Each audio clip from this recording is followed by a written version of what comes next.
பேராசை பெருநஷ்டம் என்பதற்கு நேற்றைய நாளான இந்த இரண்டாவது நாள் ஆட்டம் என்பது மிகப்பெரிய உதாரணமாகவும் மாறியிருக்கிறது. ஆமாங்க, இந்த போட்டியில் இந்திய அணியின் இன்னிங்ஸ் பற்றி பார்ப்பதற்கு முன்பு இங்கிலாந்து அணியின் இன்னிங்ஸ் பற்றி பார்க்க வேண்டும். ஏனென்றால் நேற்றைய இரண்டாவது நாள் ஆட்டத்தில் இங்கிலாந்து அணி அதிரடியாக விளையாடியது. அதாவது ஒரு நாள் போட்டியில் ஒரு அணி எப்படி அதிரடியாக விளையாடுமோ அதே அளவுக்கு அதிரடியாக விளையாடி வந்தது. அதற்கு உதாரணம், கிட்டத்தட்ட 40 ஓவர்களிலேயே 210 ரன்களை கடந்துவிட்டது இங்கிலாந்து அணி.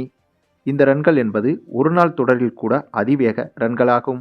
ஆகவே அந்தளவுக்கு அதிவேகமாக விளையாடி காட்டியது இங்கிலாந்து அணி. சுருக்கமாக சொல்லப்போனால், முதல் இன்னிங்ஸில் இந்திய அணி பேட்டிங் செய்யும்போது மொத்தமாக 114 ஓவர்களுக்குத்தான் 358 ரன்களை எடுத்தது. இன்னும் கூடுதல் ஆச்சரியம் என்னவென்றால், முதல் இன்னிங்ஸில் இந்திய அணி இதே 40 ஓவர்களுக்கு வெறும் 120 ரன்கள் வரைதான் எடுத்திருந்தது. ஆனால் அப்படியே பாதிக்கு பாதி அதிகமாக அதே 40 ஓவர்களுக்கு இங்கிலாந்து அணி 210 ரன்களை தாண்டிவிட்டது. சரி, இந்தளவுக்கு இங்கிலாந்து அணி அதிவேகமாக பேட்டிங் செய்வதற்கு என்ன காரணம் என்று பார்த்தால், முதல் காரணம், இங்கிலாந்து அணி எப்போதுமே டெஸ்ட் போட்டியை பேஸ்பால் முறையில்தான் விளையாடுவோம் என்று கூறிவிட்டனர். அதாவது பேஸ்பால் என்றால் எப்போதுமே அதிரடியாக விளையாடுவது.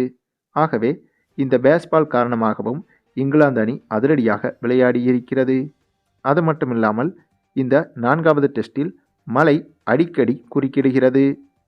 இன்னும் சொல்லப்போனால் இந்த 4வது போட்டியில் 2 நாட்கள் முடிவடைந்த நிலையில் அடுத்த 3 நாட்களுக்கு இந்த போட்டி மழையால் தடையில்லாமல் நடைபெறுமா என்பது சந்தேகம்தான். அந்தளவுக்கு இந்த போட்டி நடைபெறும் இடத்தில் மழை பெய்வதற்கான வாய்ப்புகள் அதிகமாக இருக்கிறது என்று வானிலை அறிக்கைகள் வெளிவந்துவிட்டது. அதை உறுதி செய்யும் விதமாக நேற்றைய போட்டியில் கூட மதிய உணவு இடைவெளிக்கு முன்பாக மழை காரணமாக போட்டி தடைப்பட்டது. அதன் பிறகும் கூட அவ்வப்போது மழை பெய்தது.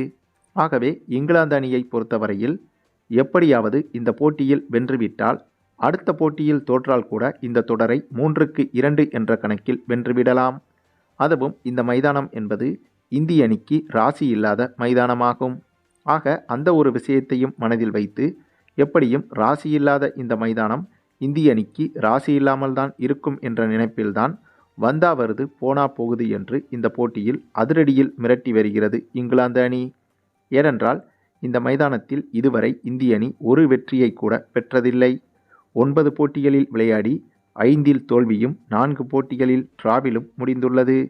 மேலும் இங்கிலாந்து அணியின் இந்த அதிரடியே இப்போது இங்கிலாந்து அணிக்கு யமனாகவும் மாறப்போகிறது.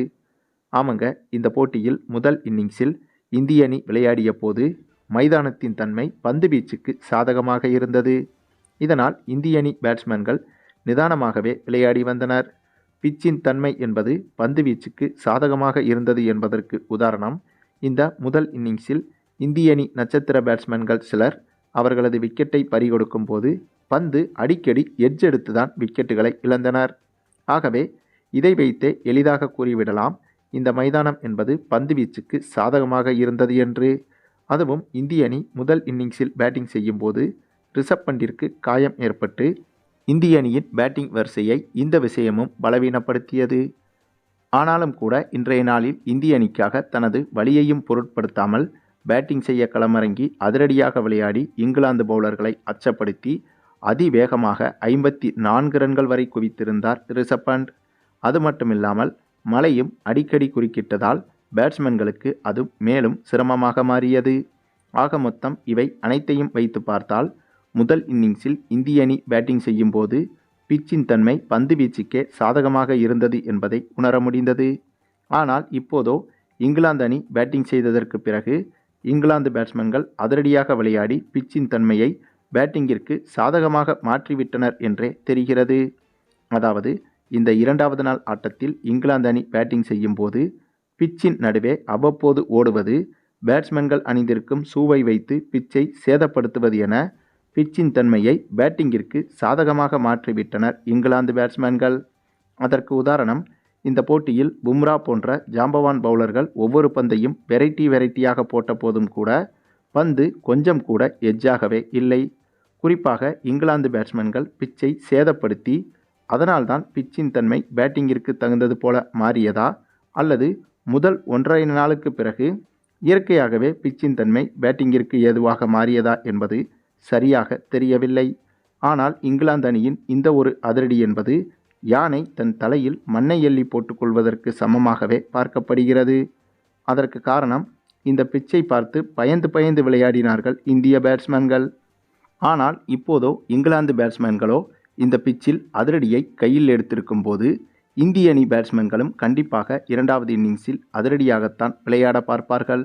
அதிலும் மிக மிக குறிப்பாக ரிஷப் பண்டை பொறுத்தவரையில் இவர் இனிமேல் பேட்டிங் செய்யும் ஒவ்வொரு பந்துமே இவருக்கு ஃப்ரீ ஹிட் பந்து தான். ஏனென்றால் இவருக்கு காயம் ஏற்பட்டுள்ளதால் கீப்பர் செய்வதற்கு வர முடியாது, பேட்டிங் செய்வதற்கு மட்டுமே வர முடியும். அதுவும் இவருக்கு காயம் பலமாக ஏற்பட்டுள்ளதால் இவர் ஒரு ரன் கூட எடுக்காமல் அவுட் ஆனால் கூட இவர் விமர்சனத்திற்கும் உள்ளாக மாட்டார். அப்படி பார்க்கும்போது இவர் களமிறங்கி ஒவ்வொரு பந்தையும் சிக்ஸருக்கு பறக்க விடுவதற்கே முயற்சி செய்வார். அதற்கு உதாரணம்தான் இந்த முதல் இன்னிங்ஸில் ரிஷப் பண்ட் நேற்று மீண்டும் களமிறங்கி ஒவ்வொரு பந்தையும் வெளுத்து வாங்கினார். அதுவும் இப்போது இங்கிலாந்து பேட்ஸ்மேன்களே இந்தளவுக்கு அதிரடியாக விளையாடும் போது இதை பார்த்துவிட்டு ரிஷப் பண்ட் கண்டிப்பாக 2வது இன்னிங்ஸில் கொடூரமான அதிரடியை வெளிப்படுத்துவார். என்னதான் தற்போது வரை, அதாவது 2வது நாள் ஆட்டம் முடியும் வரையிலும் இங்கிலாந்து அணி 2 விக்கெட்டுகளை மட்டுமே இழந்து 225 ரன்கள் எடுத்திருந்தாலும் இது இங்கிலாந்து அணிக்கு சாதகமாக மாறுமா என்று கேட்டால் கொஞ்சம் கடினம்தாங்க. ஏனென்றால் 3வது நாளான இன்றைய ஆட்டத்தில் இங்கிலாந்து அணி 300 ரன்கள் வரை எடுத்து ஆல் அவுட் ஆனாலும் கூட கிட்டத்தட்ட முதல் இன்னிங்ஸில் 500 ரன்கள் வரை மொத்தமாக எடுத்துவிடும் என்று கூட வைத்து கொண்டாலும் கூட இந்த போட்டி மழையால் தடைபடாமல் நடந்தால் மட்டுமே இங்கிலாந்து அணிக்கு வெற்றி வாய்ப்பு என்பது குறைவாக காணப்படும். ஆனால் அடுத்த 3 நாட்களுக்கு இங்கு மழை வெளுத்து வாங்கும் என்று வானிலை அறிக்கைகள் கூறிவிட்டது. இதனால் இங்கிலாந்து அணியின் இந்த ஒரு அதிரடி என்பது இந்திய பேட்ஸ்மேன்களுக்கு கண்ணை திறந்து விட்டது போல அமைந்தாலும் கூட வருண பகவானின் இடையூறை நினைத்து பார்த்தால் இங்கிலாந்து அணியின் இந்த ஒரு அதிரடி என்பது வீண்தான் என்பதும் குறிப்பிடத்தக்கது. அது மட்டுமில்லாமல் இந்த போட்டியில் ரிஷப் பண்டிற்கு காயம் ஏற்பட்டுள்ளதால் இப்போது ரிஷப் பண்டிற்கு மாற்று வீரராக இந்திய அணி நிர்வாகம் முக்கியமான அதிரடி பேட்ஸ்மேன்களை தேடி வருகிறது. அதுவும் தற்போது வந்த தகவலின்படி தமிழக வீரர் ஜெகதீசனை தான் 5வது டெஸ்ட் போட்டியில் இந்திய அணியில் விளையாட வைக்கப் போகிறது என்ற தகவல்கள் வெளியாகியிருக்கிறது. அதாவது ஜெகதீசனை அவசரமாக இங்கிலாந்துக்கு அழைத்துள்ளதாம் பிசிசிஐ. அதே சமயம் ருத்ராஜுக்கும் கூட இந்த வாய்ப்பு கிடைப்பதற்கு அதிக வாய்ப்புகள் இருப்பதாகவும் தெரிகிறது. ஒன்று ருத்ராஜ் கெய்க்வாட் அல்லது ஜெகதீசன் தான். இந்த இருவரில் ஒருவரைத்தான் ரிஷப் பண்டிற்கு பதிலாக இந்திய அணி 5வது டெஸ்ட் போட்டியில் பயன்படுத்த உள்ளதாக தகவல்கள் வெளியாகி வருகிறது.